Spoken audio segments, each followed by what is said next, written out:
정부가 서울 등 일부 과열 지역의 부동산 시장을 진정시키기 위해서 6.19 부동산 대책을 발표한 지 3주가 지났습니다. 하지만 핵심 지역인 서울의 집값은 다시 오르고 있는 모습입니다. 정말 예상과 다르게 움직이는 이 부동산 시장에 대해서 좀 자세히 알아보겠습니다. 한양대 부동산학과 김재필 교수 나와 계십니다. 어서 오세요. 예, 안녕하세요. 한양대학교 사회교육원 김재필입니다. 네, 교수님. 지금 6.19 부동산 대책 이후에 부동산 시장 좀 쭈그러들 거로 예상을 했는데 예상과 전혀 다르게 움직이고 있거든요. 이거 어떻게 보십니까? 예, 저희는 그 발표 초기에는 쭈그러들 게 아니라 네. 잠시 주춤하고 소강 상태일 것이라고 처음부터 예측을 했는데요. 네. 매년 보면은 정권 초기에는 보다 강력한 부동산 대책이 나올 것으로 사실상 예상을 했었습니다. 예.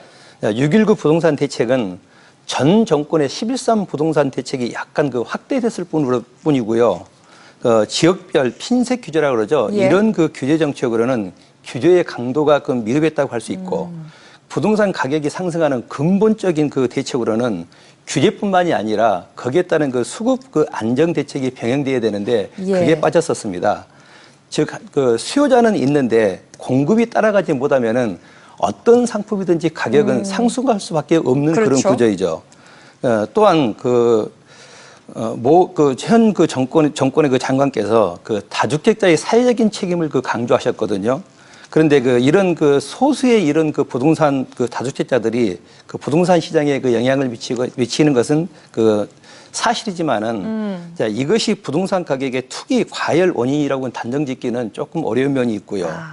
최근 부동산 시장의 과열 양상의 진앙지인 항상 강남을 따지죠. 예. 자, 이런 강남의 집값 상승의 원인은 일부의 투기 세력도 있습니다. 네. 네, 그렇지만은 다른 지역에서 생활교통 요건이 좋은 그런 강남 지역으로 이주하려는 신규 수요자들도 늘어난다는 것을 정부에서는 알아야 됩니다. 그러니까 그 말씀 지금 들어보니까 결국 정부가 처음부터 좀 맥을 잘못 짚은 게 아니냐라는 분석이 나올 수밖에 없을 것 좀 같은데. 강도가 약했다고 할 수 있고요. 그리고 우리가 교훈을 삼는 참여정부 시절이죠. 예. 이 기간이 2003년부터 2007년 이때인데요.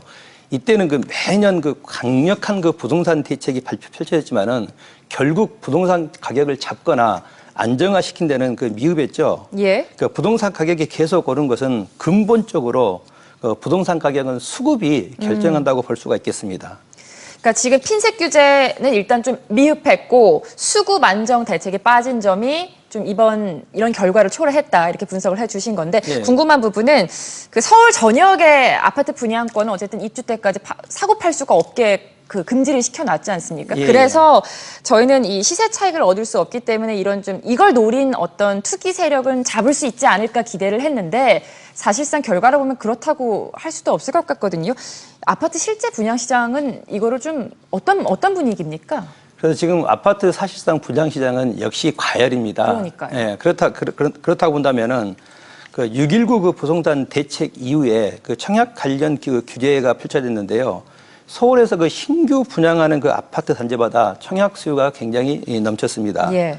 예를 들어 보면은 지난달 28일 1순위 청약을 받은 서울 은평구, 우리 방송국과 가깝죠. 예. 여기 DMC 롯데캐슬 더 퍼스트 같은 경우에는 평균 경쟁률이 38대 1 정도의 가장 높은 경쟁률을 보였고요. 예.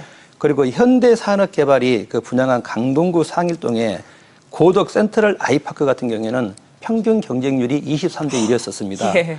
그 중에서 우리 세분화 시켜본다면요. 전용 면적 59제곱미터, 이걸 우리는 중소형이라고 예. 그러거든요. 이런 평형 같은 경우에는 예를 들어서 31가구, 31가구 모집에 약 3,003명이 우리가 청약 경쟁률을 보였거든요. 그렇다고 한다면은 이게 아마 한 49.1 정도의 경쟁률인데요. 이런 면적 같은 걸 본다면은 투기 수요보다는 네. 젊은 층의 실수요자가 넘쳤다는 그런 증거이기도 합니다. 예.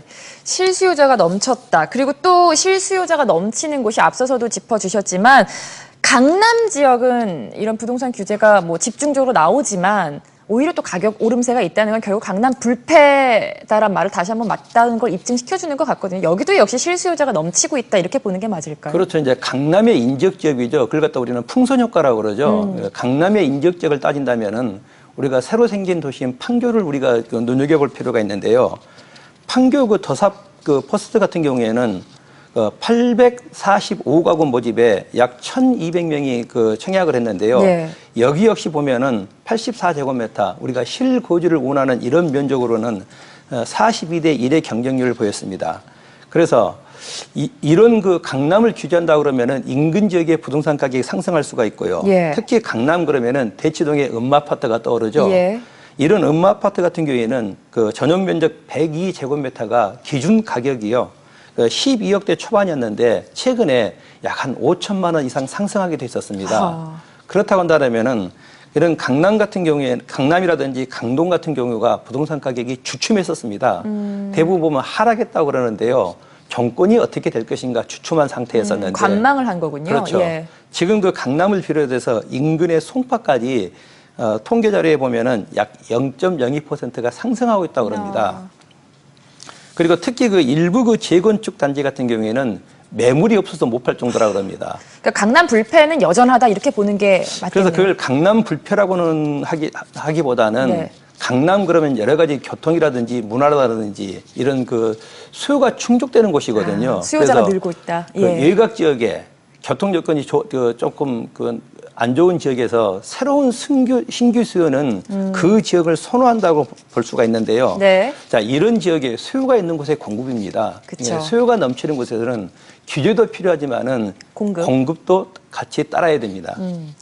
지금 말씀하신 것처럼 여러 가지 미흡한 점들이 있기 때문에 당장 8월에 또 이제 가계부채 종합 대책이 발표가 될 건데 여기서 이제 뭔가 또 추가 보완책이 나오지 않겠느냐라는 기대감이 있거든요. 어떤 대책들이 좀 추가적으로 나올 것으로 보십니까? 네, 추가로 나온다면은 우리가 DTI나 LTV 10%씩 우리가 상향을 했거든요. 예. 근데 좀 더 강한 그런 그 규제가 필요하고요.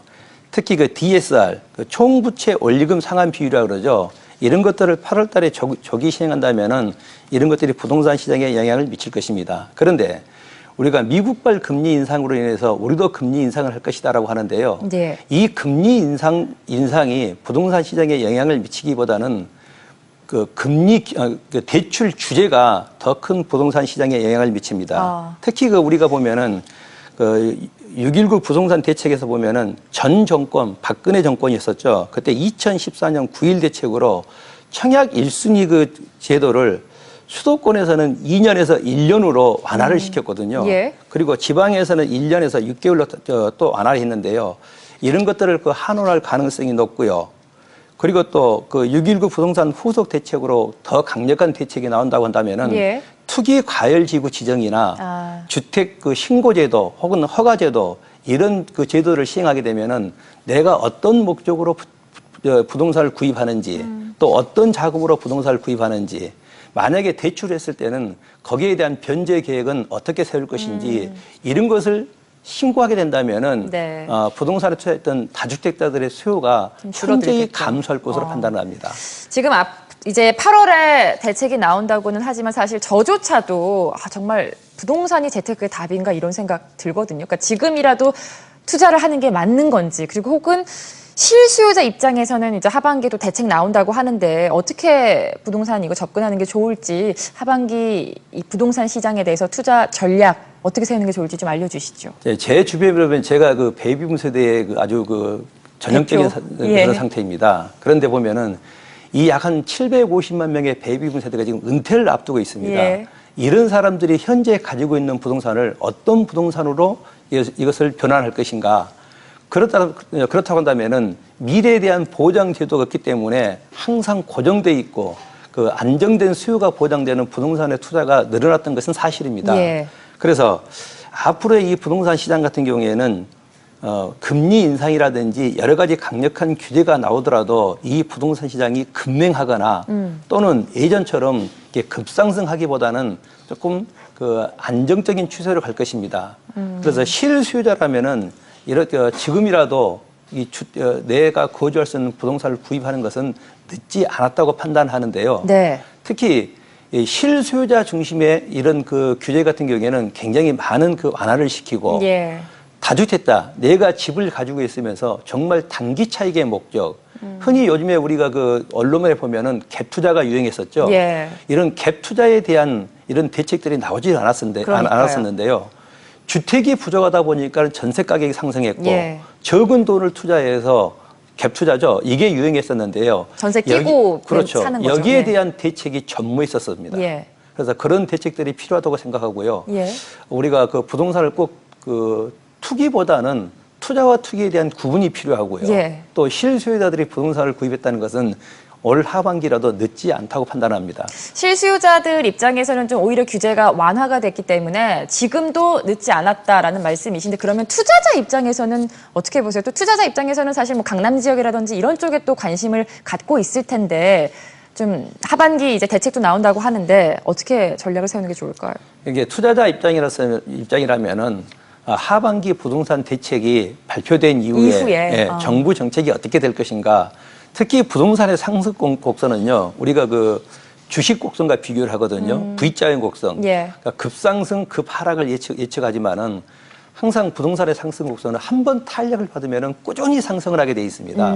그리고 또 하락을 하더라도 급 하락을 하는 게 아니라 서서히 하락하기 때문에 부동산의 투자 곡선을 또는 U자형 곡선이라고 그럽니다. 그래서 새로운 정책이 나온 이후에 그 투자 목적이라면은 그때 판단하는 것이 오히려 투자의 올바른 지침이 아닐까 생각합니다. 8월에 이제 가계부채 대책이 후속 조치가 나온다고 하니까 그걸 확인하고 접근을 하시는 게 좀 좋을 것 같습니다. 한양대 부동산학과 김재필 교수와 이야기 나눠봤습니다. 잘 들었습니다.